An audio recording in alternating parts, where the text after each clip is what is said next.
मेरे प्यारे विद्यार्थियों, जय हिंद। हम लोग लगातार डेली करंट अफेयर्स श्रृंखला पे वर्क कर रहे हैं। तो एक बार पुनः आप सभी का इस श्रृंखला में बहुत बहुत स्वागत है। आज हम लोग देखते हैं 4 मार्च से रिलेटेड जो क्वेश्चन बन सकते हैं उनको लेकर हम आए हैं। इनमें से किस राज्य में ऑनलाइन बैंक खाता खोलने हैं? तो बैंक ऑफ महाराष्ट्र ने प्रोजेक्ट बैंक सखी योजना को लॉन्च किया है। चलिए भाई देखते हैं। उड़ीसा, पंजाब, तमिलनाडु, बिहार। तो आपको बता दूं कि ये जो है उड़ीसा सरकार ने किया है। तो बैंक ऑफ महाराष्ट्र ने ऑनलाइन बैंक खाता खोलने के लिए महाशा ग्राम और सुनवेश इंडिया फाइनेंस सर्विस लिमिटेड के सहयोग से उड़ीसा में प्रोजेक्ट बैंक सखी शुरू करने की घोषणा की है। यह बैंक खाते खोलने के लिए उड़ीसा के लोगों को घर घर और परेशानी मुक्त पहुंच प्रदान करेगा। उड़ीसा के लोग हमारी अभिनव ग्राहक अनुकूल वित्तीय सेवाओं का उपयोग करें और डिजिटल और भौतिक टच पॉइंट में सर्वश्रेष्ठ ग्राहक अनुभव का उपयोग कर रहे हैं। ये कहना है बैंक ऑफ महाराष्ट्र का। विश्व बैंक ने अफगानिस्तान के लिए संयुक्त राष्ट्र की एजेंसियों और एनजीओ को निम्नलिखित में से कितने अरब डॉलर का फंड देने की घोषणा की है? 3 अरब डॉलर, 4 अरब डॉलर, 1 अरब डॉलर, 5 अरब डॉलर। तो ये है मेरे भाई 1 अरब डॉलर। तो गंभीर आर्थिक संकट झेल रहे अफगानिस्तान के लिए विश्व बैंक ने 1 अरब डॉलर की मानवीय सहायता देने की घोषणा की है। इसका इस्तेमाल संयुक्त राष्ट्र की एजेंसियों और अंतर्राष्ट्रीय गैर सरकारी संगठन एनजीओ के माध्यम से किया जा सकेगा। इस फंड के खर्च का मुख्य उद्देश्य अफगानिस्तान में कमजोर लोगों की रक्षा करना, मानव पूंजी और प्रमुख आर्थिक और सामाजिक सेवाओं को संरक्षित करने में मदद करना। तो ये देखिए वो जो है तालिबान सरकार जो बनी है उसके हाथ में नहीं जाने वाला। तो इसके लिए जो है कुछ अंतर्राष्ट्रीय एजेंसियां होंगी और कुछ एनजीओ होंगे जिसके माध्यम से ये जो है धनराशि वहां पर इन्वेस्ट खर्च की जाएगी। विश्व वन्यजीव दिवस हर साल इनमें से किस दिन मनाया जाता है? जैसा कि देख रहे हैं 10 जनवरी, 12 अगस्त, 15 मई, 3 मार्च। तो ये जो है हर वर्ष 3 मार्च को मनाया जाता है विश्व वन्यजीव दिवस।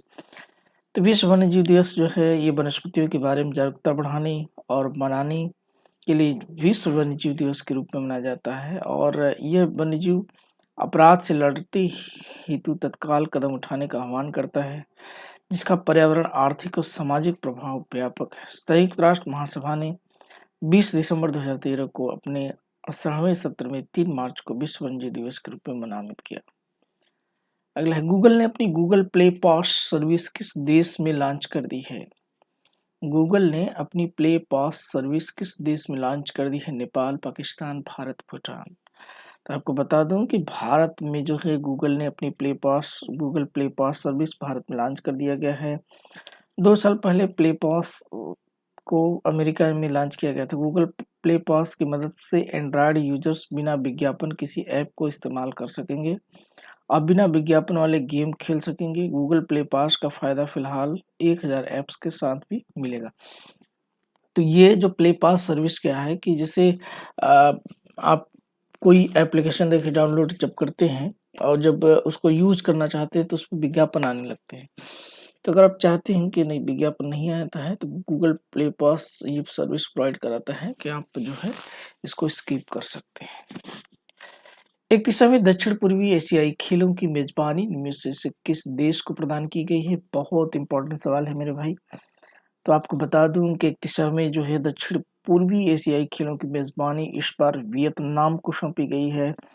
और ये जो है कब से कब तक होगा? तो ये 12 से 23 मई 2022 तक वियतनाम में आयोजित होंगे। यह दक्षिण पूर्व एशिया का सबसे बड़ा खेल आयोजन है और एक द्विवार्षिक आयोजन है।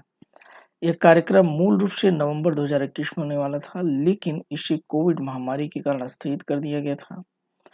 खेलों में 526 आयोजनों के साथ 40 खेल होंगे जिसमें लगभग 10,000 प्रतिभागी शामिल होंगे। तो ये है। अगला सवाल है आपका, अमेरिकी यूरोपीय संघ ब्रिटेन ने किस देश पर आर्थिक प्रतिबंध लगा दिए हैं? रूस, चीन, नेपाल। तो जैसा कि आप देख रहे हैं कि लगातार रूस जो है यूक्रेन पर हमलावर है और अटैक पिटैक चल रहा है। तो ऐसे में अमेरिका और यूरोपीय संघ ने इस पर आर्थिक प्रतिबंध लगा दिए। हालांकि अमेरिकी राष्ट्रपति जो बाइडेन ने कहा भी था कि रशिया को बहुत सारे प्रतिबंधों का सामना करना पड़ेगा, तो वो कहीं न कहीं अब दिखने लगा है। तो अमेरिका और यूरोपीय संघ ने ब्रिटेन ने रूस पर आर्थिक प्रतिबंध लगा दिए हैं और रूस के कुछ बैंकों को स्विफ्ट सिस्टम से बाहर किया गया है। रूस के सेंट्रल बैंक को भी स्विफ्ट सिस्टम से बाहर कर दिया गया है। उसकी 63,000 करोड़ डॉलर की संपत्तियों को फ्रीज किया गया है। ईयू आयोग के अध्यक्ष उर्सुला वॉन के अनुसार प्रतिबंधों से रूसी बैंक अंतर्राष्ट्रीय स्तर पर लेन देन नहीं कर पाएंगे और उसके आयात निर्यात पर असर पड़ेगा। तो ये जो है रूस की कहानी है भाई। India data accessibility and use policy के मसौदे के संबंध पर निम्नलिखित कथनों पर विचार कीजिए। बहुत ही महत्वपूर्ण सवाल है मेरे भाई और इस पर आपको विचार करना पड़ेगा। चलिए सभी लोग मिल करके विचार करिए भाई, क्या होगा इसका आंसर। प्रश्न किसके संदर्भ में दे रहा है? India data accessibility and use policy. तो ये जीएस से रिलेटेड सवाल है और करेंट अफेयर्स से भी है। यह संचार मंत्रालय द्वारा जारी किया गया है। यह उपयोगकर्ताओं के व्यक्तिगत डेटा का मुद्रीकरण का प्रस्ताव करता है। यह सेंट्रल डेटा ऑफिस स्थापित करने का सुझाव देता है। इसमें से कौन सा सही है, इस पर आपको विचार करना है। तो इसमें देखिए जो कथन एक है यह तो गलत है। अब इसके गलत होने की वजह से देखिए एक विकल्प गलत हुआ, लेकिन दूसरा कथन देखिए यह उपयोगकर्ता व्यक्तिगत डेटा का मुद्रीकरण का प्रस्ताव करता है, दो भी गलत है। इस आधार पे तो बी गलत हो गया और डी भी गलत हुआ। बचा क्या? केवल सी विकल्प बचा। तो सी आपका सही है। तो आपको बता दूं कि इलेक्ट्रॉनिक और सूचना प्रौद्योगिकी मंत्रालय इसको जारी करता है। कौन जारी करता है मेरे भाई? इलेक्ट्रॉनिक और सूचना प्रौद्योगिकी मंत्रालय जारी करता है। और यह नीति गैर व्यक्तिगत डेटा जैसे कि ट्रैफिक डेटा उत्पन्न करने के बारे में है, जिसे एआई एल्गोरिथम बनाने के लिए छिपाया जा सकता है। मसौदे को सुझाव दिया गया है कि मेरिट वाई के तहत सेंट्रल इंडिया डेटा ऑफिस की स्थापना की जाएगी। अगला सवाल है, निम्नलिखित में से कौन भारत में प्रमुख आक्रामक प्रजाति है? निम्नलिखित में से कौन भारत में प्रमुख आक्रामक प्रजाति है? कैसिया यूनिफ्लोरा, क्रोमोलेना गंधक, लैंटाना कैमरा और बबुल कटेचू, प्रोसोपिस जूलीफ्लोरा। इसमें से करा के अपना उत्तर चूज करिए कि क्या है ये प्रमुख आक्रामक प्रजातियां हैं। तो ये 5 प्रजातियां दी गई हैं और उसमें से आपको देखना है कि कौन सा सही है। तो इसमें देखो एक ही केवल नहीं है, बबुल कटेचू इससे रिलेटेड नहीं है। बाकी सभी जो है प्रजातियां इसमें शामिल है, जैसे कि प्रोसोपिस जूलीफ्लोरा भी है, लेंटाना कैमरा भी है, क्रोमोलिना गंधक है, कैसिया यूनिफ्लोरा है। प्रमुख आक्रामक प्रजाति से तात्पर्य यहाँ पर इस संदर्भ में है। तो भारत में सबसे गंभीर आक्रामक प्रजातियों में से कौन कौन सी हैं आपको और भी बताता हूँ मैं, जैसे कि अल्तरसिना फिलॉक्सीरॉइड्स है, कैसिया यूनिफ्लोरा है, क्रोमेलिना गंध है, इचोर्निया है, कैसिप्स है, लेंटाना कैमरा है, पार्थेनियम है, स्टोफोरस है, प्रोसोपिस है, जूलीफ्लोरा है। ये समझिए कि इनके डेवलप हो जाने पर जहाँ अगर ये उग जाए तो वहाँ कोई दूसरी प्रजाति नहीं रह सकती है ना। ये है क्राउन पहले। स्टील्थ टेक्नोलॉजी एयरक्राफ्ट के बारे में निम्नलिखित कथनों पर विचार करें। स्टील्थ विमान, इसमें भी जो है कह रहा है कौन सा सही नहीं है। ध्यान देना है कि कौन सा सही नहीं है, ठीक है। तो आइए भाई देखा जाए कि कौन सा सही नहीं है। स्टील्थ विमान के प्रभावी ढंग से पता लगाने या ट्रैक करने के रडार के कार्य को अधिक कठिन बनाते हैं। ये तो सही है भाई, पहला कथन। पहला यदि सही है तो कौन सा सही नहीं होगा? ये तो विकल्प गया, ठीक है। सी विकल्प भी गया और डी विकल्प भी चला गया। तो बचा सिर्फ और सिर्फ बी विकल्प, अपने आप आंसर आ गया जी। ये तो पढ़ने की जरूरत नहीं पड़ी। अभी तक केवल यूएस F-35 रैप्टर रूस ये पांचवी पीढ़ी के विमान है। तो आपको बता दूं कि जो स्टील्थ विमान की प्रभावी ढंग से पता लगाने या ट्रैक करने के रडार कार्य को अधिक कठिन बनाते हैं, और अभी तक केवल अमेरिका के पास है ना F-35 और F-22, और रूस के पास जो है Su-57, और चीन के पास भी है जो कि इसमें नहीं दिया है। इसमें केवल जो है यूएस और रशिया के पास है। नहीं भाई, चीन के पास भी J-20 के जो है नाम से पांचवी पीढ़ी का विमान है। तो दुनिया में 3 देशों के पास पांचवी पीढ़ी का विमान है, जबकि कथन 2 में सिर्फ 2 पीढ़ी के लिए दे रहा है, मतलब 2 देशों के बारे में।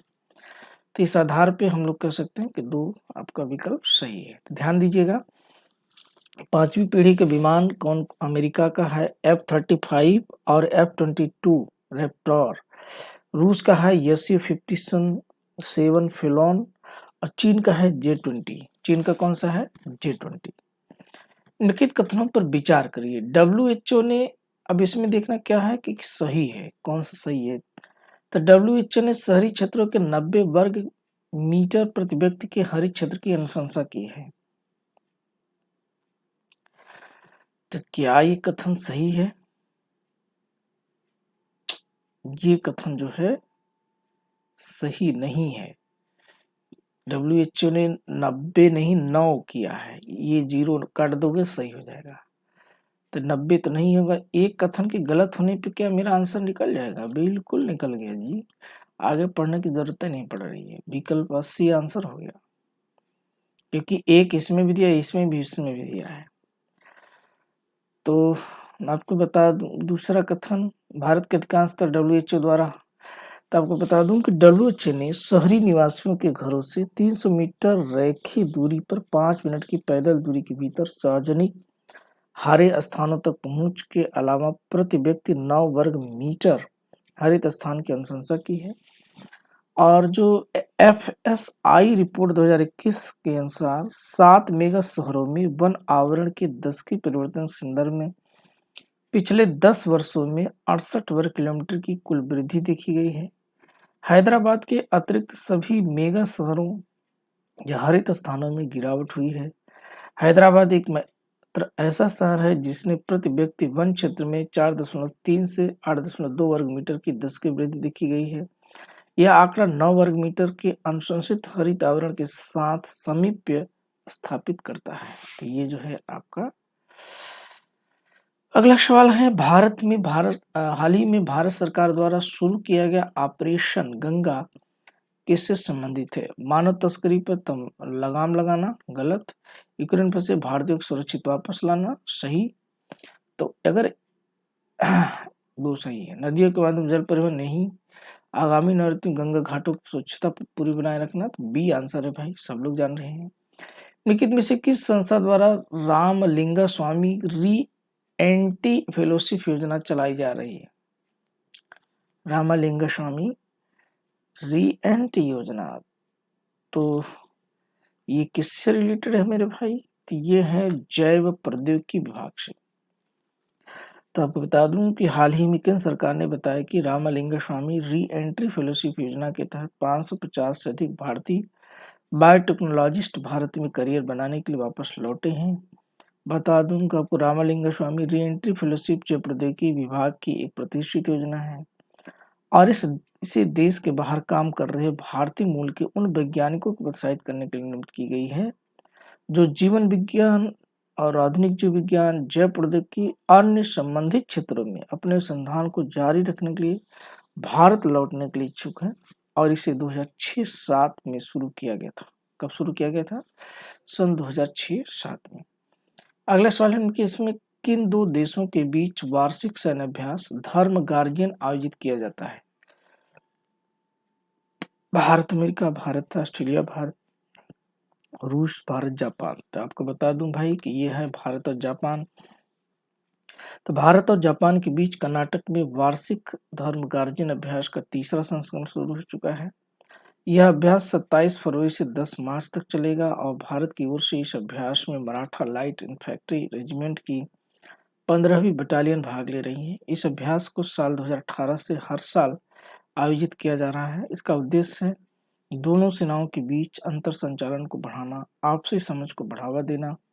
गौरतलब है कि भारत और जापान क्वाड के 4 सदस्यों में से 2 हैं।